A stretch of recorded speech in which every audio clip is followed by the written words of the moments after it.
Sabe o caminheiro sob o céu por onde for, caminha o tempo inteiro como o chão fosse um tambor. Sonha se cantando, canta sempre mais além, com todos caminhando, vasto mundo de ninguém. Sob o caminheiro, sob o céu por onde for, caminha o tempo inteiro como o chão fosse um tambor. So my name is Montserrat Soler, and I study religion and ritual, primarily in Brazil, and also the relationship of religion with cooperation. In your training, what did you feel were some of the biggest unanswered questions, or some of the most driving mysteries that would inspire what you decided to focus on? Religion, which is why I decided to focus on that. When I started my PhD in the early 2000s, there just was not a lot of material out there on the evolution of religion. I grew up in Mexico, where everybody is somewhat religious, and so it just seemed like a very natural part of my life growing up. And then when you travel and go to other places, you realize that it's not. And to me, this has always been sort of a personally very fascinating question. And when I started, there just wasn't that much material on it. And in the last 10 or 15 years, there's been sort of an explosion on this, and people call it the cognitive science of religion, the evolutionary study of religion. But when I started, there wasn't much on that at all. So to me, that seemed like a really fundamental part of human behavior. Why do people do the things they do? A lot of that motivation comes from religious ideas. And if you look at it from an outsider perspective, there is no pragmatic reason for this, which is really, from the point of view of evolution, a huge mystery. Why would we spend all these resources and time and effort on something that does not seem to have pragmatic benefits on the face of it? So that's why I ended up focusing on religion. And now it's become a field that's really come into its own in the last 10, 15 years. What are some of the theories? Why would people spend so much energy and time for things that don't apparently have any obvious benefit? So there's two lines of thought that come from different disciplines, from different backgrounds. And one of those is from psychology and cognitive science primarily. And the idea there is that many of our religious behaviors and our religious cognitions, the way we think about religion, are byproducts of other cognitive capacities that do have an adaptive function. And then religion sort of grew out of that as a sort of evolutionary accident in some way. And I think it's a good set of theories, and there's been a lot of evidence that points to that being the case. The part that comes from the other field, which is anthropology, tries to explain what about those cognitions and those behaviors might be adaptive. And what the evidence seems to show is that religion is a very powerful motivator for intra-group cooperation.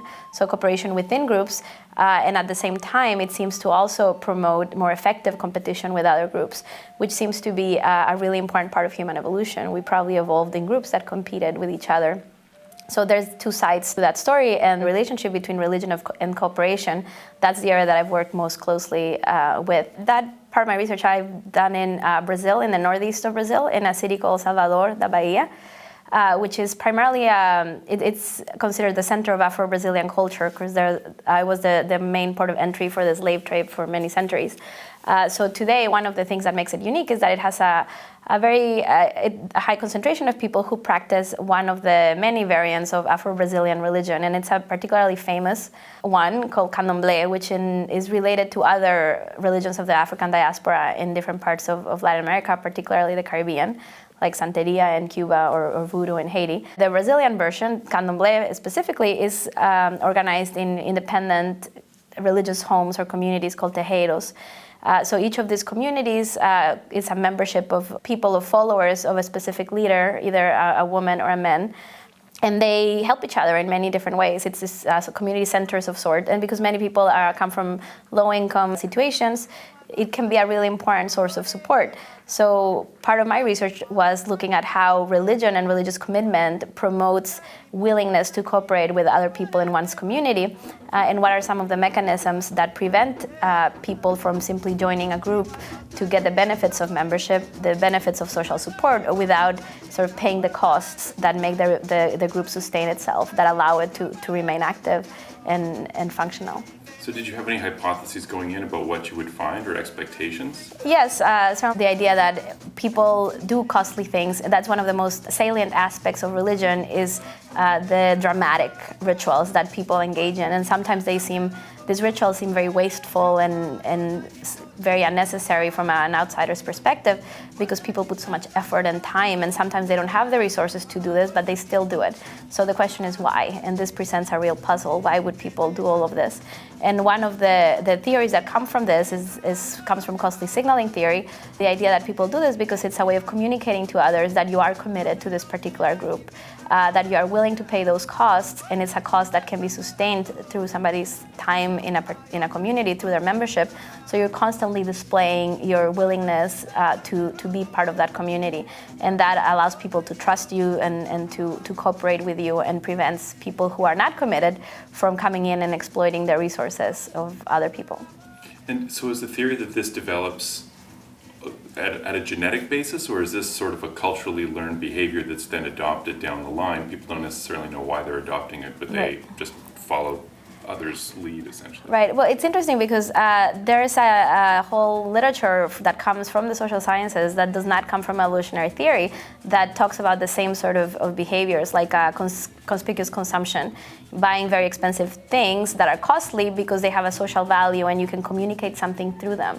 We also see a parallel theory that developed in evolutionary biology, that is where the basis, the theoretical basis for this comes from. The idea is that even though these things can pop up in many different cultural contexts, there seems to be some evolved cognitive bias to both take part in costly behaviors and also to be very aware of when others perform those behaviors, to be perceptive of when other people do that and what that tells us about others. So I would argue that there's an evolved basis for that, even though it takes many different shapes, as we expect it to do across different cultures.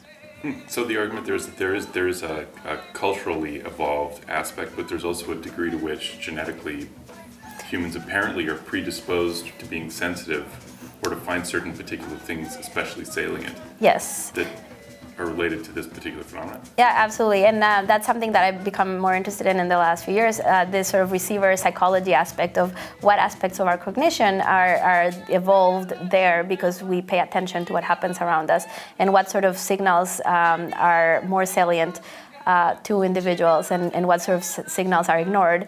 And that has to do with physical constraints. We are not bats, so we can't echolocate, so that kind of signal we'll never be able to catch.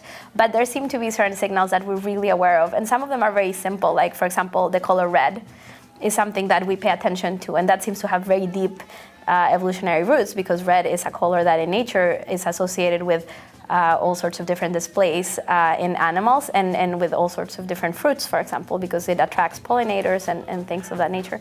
So that's a psychological constraint. We pay attention to that because we have a bias to do that. But apart from those sort of perceptual constraints, there's probably also cognitive constraints that are much more difficult to pin down, but that are likely also there because they're part of our evolutionary history. And costly signaling might well be one of them. Right. So was this the approach you were going into the Brazilian case study site with? Were you expecting to find this or evidence for this theory about costly signaling? Yes, I came with the idea that one of the unique things about candomblé is that it's a very sumptuous sort of a religion. There's a lot of very expensive feasts. They are elaborate feasts. They take up a lot of time. They take up a lot of money, a lot of effort to put together. And yet, most of the people who are part of this are people who are low income. They live in sort of shanty towns or favelas of Brazil. Many of them are unemployed. So on the face of it, they shouldn't be spending their resources doing this, because what are they getting out of it? So my hypothesis going in is that the reason that this happens is because if you participate in these religious communities, then in return you get a network of cooperation, and it seems to be the case in this particular community. So how did you go about testing that, and what did you find exactly? So I had a couple different ways in which I measure that. One of the things I did was, because there's a lot of religiosity scales that already exist in psychology, but they are very much geared towards Christianity and other major religions. There's not a lot of them that are appropriate for these more local traditions. So one of the things I ended up doing was creating a religious commitment scale that was specific to candomblé when I was in the field, through a lot of interviews, and after the interviews through some statistical procedures, factor analysis and all sorts of different things to determine which items correlated with religiosity or captured that element of religious commitment. So that was one of my measures. I also played an economic game, which is something that has become popularized in the field, which essentially allows people to play with real money in contexts where they would gain by not cooperating. And when they cooperate, they actually need to trust other people in their group because they don't know if everybody else is also going to cooperate. Specifically, the more religious they were, the more likely they were to cooperate with others. And in some cases, also, the more likely they were to receive cooperative acts from others in their group. So a lot of people in the secular West, particularly people who consider themselves, especially secular, atheist, agnostic, would probably find this, if not unsettling, they would say, yeah, but I'm not religious and I cooperate with people. So what is this saying about non-religious people? I think religion is one way in which we create commitments to groups. There's many other ways, and there's many secular ways, and there's many secular institutions that use similar mechanisms. If you think, for example, about the army, and if you think about political parties or fraternities, all sorts of different examples of creating commitments through rituals, and they may be secular rituals, but they certainly are there, and a feeling of belonging to a particular group. I think that's a very inherent part of the human experience. I think the difference is that religiosity seems particularly good at creating these commitments, and we're not entirely sure why, and that's certainly the next step in this kind of research. What is it about religiosity, and what kind of religiosity too, because it's important to keep in mind that not all religions have the same ideas concerning morality. But regardless of those ideas of morality and how concerned either the deities in that particular religion or the ideas of that particular religion, regardless of how closely concerned they are with moral behavior, it still seems that religiosity has that power to promote cohesion and cooperation in group members, and it seems like it does that to a bigger extent than other secular institutions. So it's a really interesting question why religion seems powerful in that way. And it's not that religious people are more moral than non-religious people, but they are more willing to cooperate or behave in a cooperative manner with members of their own group. So we're really talking about a mechanism that creates a strong sense of group cohesion, and religion seems to be very good at that.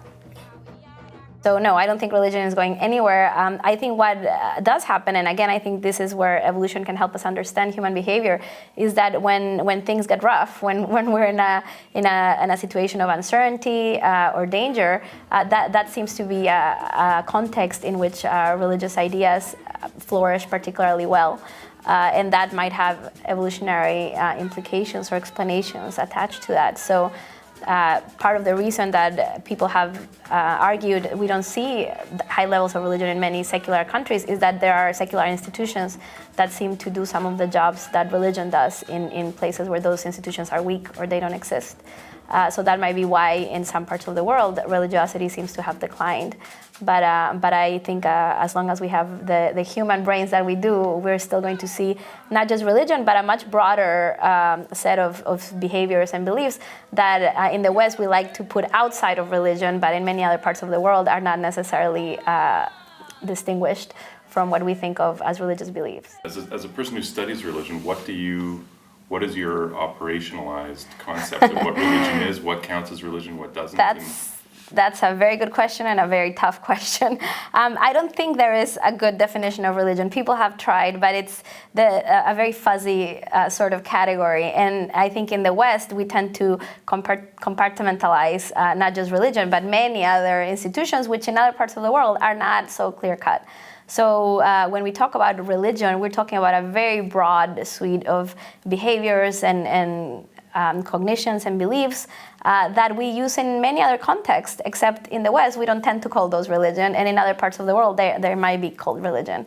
So it's difficult. In my own research, in my own mind, I try to think of elements associated with religion, and rather than try to bound the category, because if you do that, you're going to run into trouble very quickly. So yeah, and that's I think a really crucial ideas. In terms also of communicating the kind of research that I do, it's really important to get that point across, that what one person, particularly in the West, might think of as religion does not necessarily apply to other parts of the world. That category may not be as clear-cut or as bounded as we like to think it is.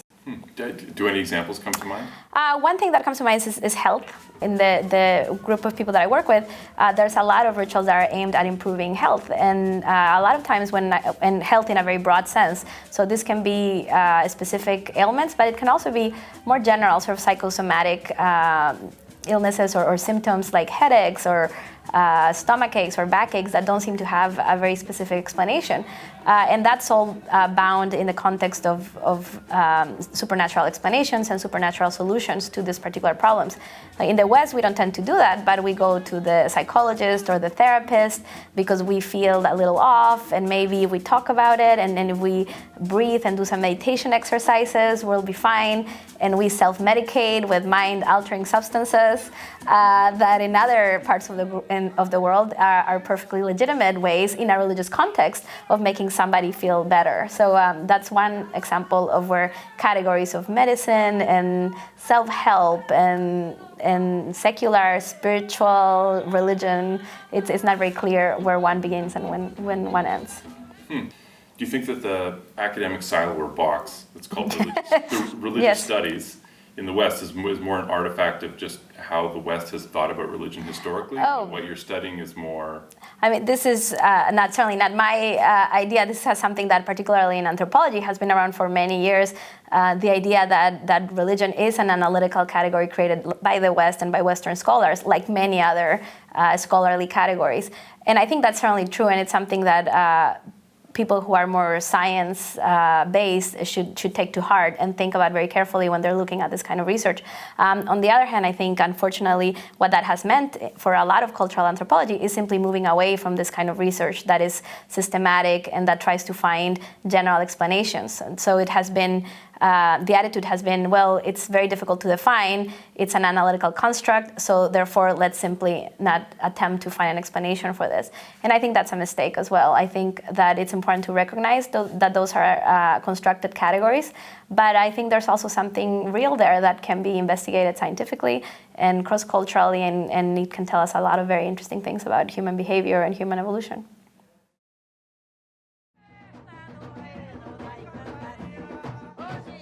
As a researcher who studies religion rather Yes. than someone who studies something else and comments on religion, Yeah. what do you think your particular line of research, or those of your colleagues, brings to light with respect to the way that religion has been criticized or explained by others? I think it's really unfortunate that what people associate with studies of the evolution of religion are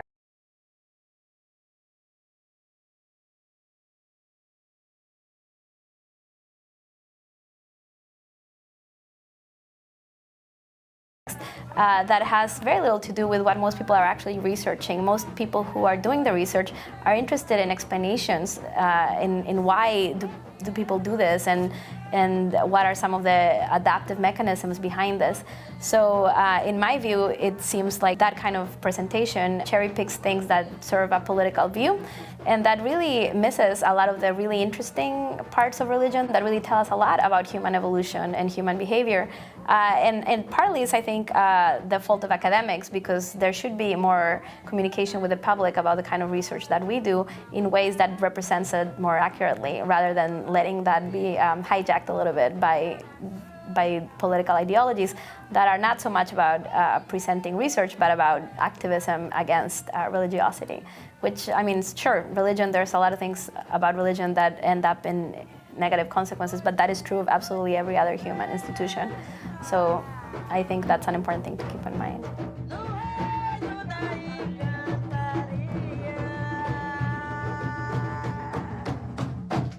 Saravá,